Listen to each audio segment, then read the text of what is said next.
Hello everyone. आज हम लोग बात करने वाले हैं वन वर्ड सब्स्टिट्यूशन की। इससे पहले की जो क्लास थी उसमें 25 हमने पढ़ लिया था। आज हम अगेन पढ़ेंगे। तो फर्स्ट क्वेश्चन है हमारा, government by a person of highest social order. ऐसा कोई व्यक्ति जो एकदम हाईएस्ट सोशल ऑर्डर हो, मतलब समाज में बहुत ज़्यादा ऊंचा स्थान रखता हो और उसके द्वारा गवर्नमेंट अगर चलाई जाए तो उसको बोलते हैं एरिस्टोक्रेसी, और इसका मतलब होता है कुलीन तंत्र। ठीक है, ये मैं आपको बता दूं, जितने भी मैं क्वेश्चन आपको वन वर्ड पढ़ा रहा हूँ ना, ये एक एक क्वेश्चन एग्जाम में आए हुए क्वेश्चन है। ठीक है, गवर्नमेंट बाय इलेक्टेड रिप्रेजेंटेटिव, अगर कोई गवर्नमेंट चुनी हुई व्यक्तियों के द्वारा लग रही है तो उसको बोला जाता है डेमोक्रेसी, या उसको बोला जाता है प्रजातंत्र या लोकतंत्र। ठीक है, गवर्नमेंट बाय अ किंग, अगर कोई गवर्नमेंट राजा या रानी के द्वारा चल रही है तो उसको बोला जाता है मोनार्की या राजतंत्र। ठीक है, ध्यान रखिएगा। One who can neither read nor right, ऐसा कोई व्यक्ति जो ना तो लिख सकता है ना ही पढ़ सकता है, उसको बोलते हैं अनपढ़। अनपढ़ मतलब होता है illiterate. One who can not be corrected, अगर कोई ऐसा व्यक्ति है जो एकदम क्या हो, कैन नॉट बी करेक्टेड मतलब सही ना हो, या मतलब उसको कोई चीज़ उसको सुधारा ना जा सके, मतलब एकदम करेक्ट हो वो, उसको कोई सुधार ही नहीं सकता, इतना ज़्यादा करेक्ट हो वो, तो उसे बोलते हैं इनकरिजिबल। ठीक है, नेक्स्ट है art of growing vegetable fruits और फ्लावर। ऐसा आर्ट जिसमें वेजिटेबल फ्रूट और फ्लावर को क्या किया जाता है, ग्रो किया जाता है, उसको बोला जाता है हॉर्टिकल्चर, बागबानी। ठीक है, आर्ट ऑफ मेकिंग कार्टोग्राफी, मतलब आर्ट ऑफ मैप मेकिंग। ध्यान दीजिएगा, आर्ट ऑफ मैप मेकिंग। ठीक है, मतलब मैप बनाने की जो कला है उसको क्या कहा जाता है, तो कार्टोग्राफी कहा जाता है, या मानचित्र बनाने की कला कही जाती है। ठीक है, नेक्स्ट क्वेश्चन है any kind of grain use for food, ऐसा कोई अनाज का दाना जो फूड के लिए प्रयोग किया जाता है उसे बोला जाता है सिरिल। सिरिल मतलब होता है अनाज। ठीक है, ध्यान रखिएगा। नेक्स्ट क्वेश्चन है 34, a government by one man, एक कोई गवर्नमेंट जो किसी एक व्यक्ति के द्वारा चलाई जाए तो उसे क्या बोला जाता है, ऑटोक्रेसी बोला जाता है, मतलब एक व्यक्ति के द्वारा चलाई गई सरकार या शासन। ठीक है, आप लोग को मैं बता दूं कि आप लोग पढ़ाई कर रहे हैं अभी रेवा इंस्टीट्यूट ऐप में, और रेवा इंस्टीट्यूट यूट्यूब चैनल में हमारा एक रेवा इंस्टीट्यूट के नाम से ऐप भी है, जिसकी लिंक आपको डिस्क्रिप्शन में मिल जाएगी। आप उसके माध्यम से ऐप डाउनलोड कर सकते हैं। ऐप में आपको कई सारी चीज़ें फ्री ऑफ कॉस्ट मिलेंगी, जैसे आपको इंग्लिश ग्रामर का पूरा डिटेल्ड वीडियो मिलेगा। ठीक है, आपको मैथमेटिक्स का डिटेल्ड वीडियो मिलेगा, मध्य प्रदेश सामान्य ज्ञान का आपको पूरा डिटेल्ड वीडियो मिलेगा।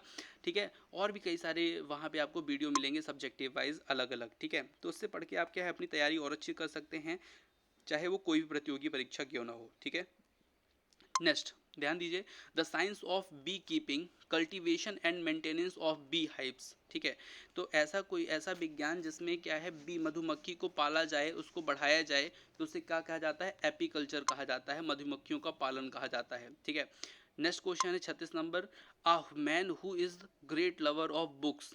ठीक है, a man who is great lover of books तो कहलाता है बिब्लियोपाइल कहा जाता है। ठीक है, पुस्तक प्रेमी कहा जाता है उसको। One who readily believes everything and everyone. ठीक है, जो आसानी से किसी के भी ऊपर क्या करता है, किसी वस्तु के ऊपर या किसी के भी ऊपर विश्वास कर लेता है, उसे बोलते हैं क्रेडुलस, और क्रेडुलस मतलब होता है सहज विश्वासी। ठीक है, नेक्स्ट क्वेश्चन है a man who has lots of events in the private sector, मतलब ऐसा व्यक्ति जिसके जो बहुत ज़्यादा इन्वेस्टमेंट करता है प्राइवेट सेक्टर में, उसे बोलते हैं कैपिटलिस्ट या पूंजीपति। कोई भी बिजनेस आप स्टार्ट करेंगे उसमें बहुत सारा पैसा लगता है, उस वही है पूंजीपति। ठीक है, capitalist. One who is engaged in the diplomatic service of a country, ऐसा कोई व्यक्ति जो बहुत ज़्यादा क्या हो, इंगेज्ड हो। ठीक है, किसमें, diplomatic service of country, country में राजनीति करने में, डिप्लोमेट करने में, उसे बोला जाता है डिप्लोमेट या कूटनीतिज या राजनयिक। ठीक है, कूटनीति, यहाँ पे कूटनीति होगा। ठीक है, कूटनीतिक। नेक्स्ट, जैसे आप अमित शाह को बोल सकते हैं इस तरह में, sometimes artificial having the appearance of something got up. ठीक है, तो ये होगा क्या, फैक्टिटियस या कृत्रिम प्रचलित। नेक्स्ट क्वेश्चन पे चलते हैं।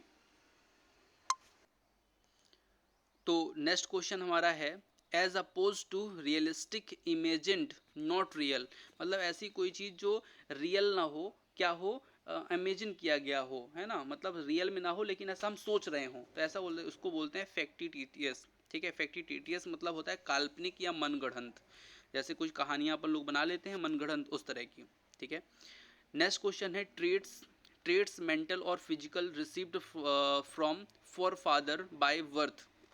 मतलब जो कोई चीज़ हमको ऐसी मिलती है जिसके लिए हमारे जो पिताजी हमें छोड़ गए हैं या हमें जन्म से ही मिल गई है, उसे बोलते हैं हेरिडिटरी या अनुवांशिक या पुश्तैनी बोलते हैं। मतलब अपने पास, जैसे मान लीजिए पिताजी की जो ज़मीन है अपने आप को मिलेगी, अपने को मिलेगी, तो वो चीज़ है। A gesture of respect and devotion, एक मतलब किसी भी व्यक्ति के लिए डिवोशन या रिस्पेक्ट को बोला जाता है, उसको क्या बोलते हैं, होमेज या श्रद्धांजलि भी कहा जाता है, ठीक है।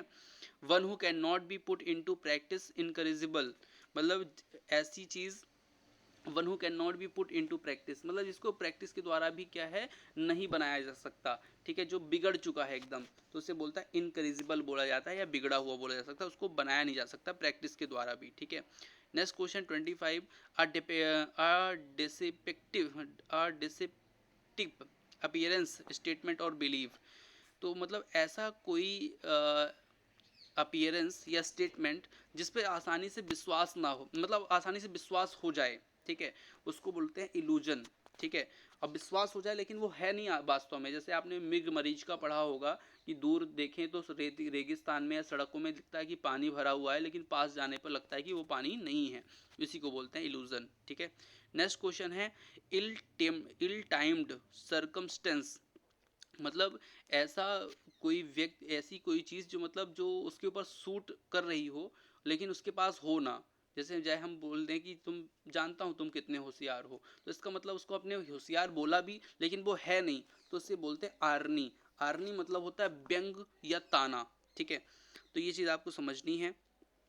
एक चीज़ मैं आपको बता दूं कि रेवा इंस्टीट्यूट ऐप में कई सारे कोर्सेज चल रहे हैं, जैसे कि आपका एक चल रहा है कोर्स मात्र 151 में, उस कोर्स में आपको 1500 क्वेश्चन मिलेंगे, मतलब 50 प्रैक्टिस सेट मिलेंगे, और हर प्रैक्टिस सेट में 30 क्वेश्चन होंगे, और वो पूरे क्वेश्चन व्यापम के होंगे। ये इंग्लिश ग्रामर का एक जो है टेस्ट सीरीज है, जो मात्र 151 रुपये में है। आप लोग वहाँ पे जाके ऐप को डाउनलोड करके उसे ज्वाइन कर सकते हैं। शानदार तैयारी आपकी होगी, चाहे वो पटवारी की हो, चाहे बनरक्षक की हो, चाहे जेल प्रहरी की हो, चाहे संविदा वर्ग 1 2 3 की हो, ठीक है, उच्च माध्यमिक शिक्षक या माध्यमिक शिक्षक की हो, एक अच्छी तैयारी आपकी वहाँ पे होगी।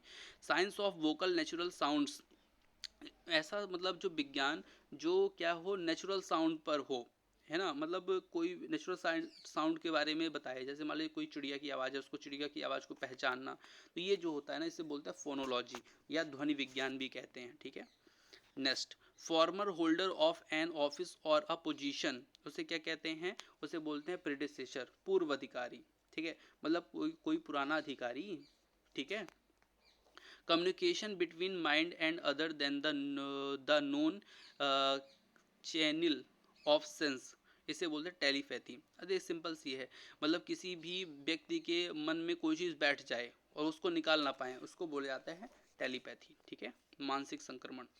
नेक्स्ट क्वेश्चन है एन असेंबली ऑफ वर्शिपर, इसको मतलब एक जहाँ पूजा करने वाले लोग इकट्ठा होते हैं उसको बोला जाता है कॉन्ग्रीगेशन, मतलब भक्तजनों का समुदाय। जैसे मान लीजिए कोई मान लीजिए बागेश्वर धाम सरकार की क्या चल रही है, कथा चल रही है, तो वहाँ पे सब लोग आए ना, तो उसे बोला जाएगा एन असेंबली ऑफ वर्शिपर, मतलब कॉन्ग्रीगेशन, ठीक है।